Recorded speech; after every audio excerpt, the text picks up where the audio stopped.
আসসালামু আলাইকুম। হয়ে যাচ্ছে ডিমের মুরগি।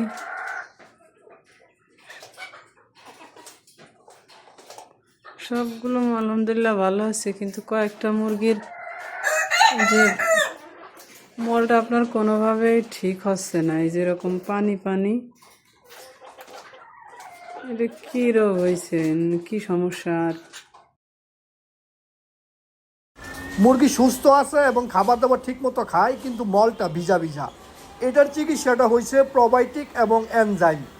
যদি আপনাদের মুরগির এরকম মল হয়, আপনারা প্রোবায়োটিক 1 গ্রাম 1 লিটারে, এনজাইম 1 মিলি 1 লিটারে, সবথেকে ভালো কোম্পানির প্রোবায়োটিক এনজাইমগুলা 1 গ্রাম এবং 1 মিলি 1 লিটারে দুইটা একসাথে পানিতে মিক্স করে একটানা 10 দিন খাওয়াবেন, দেখবেন আস্তে আস্তে এই মলটা ঠিক হয়ে যাবে।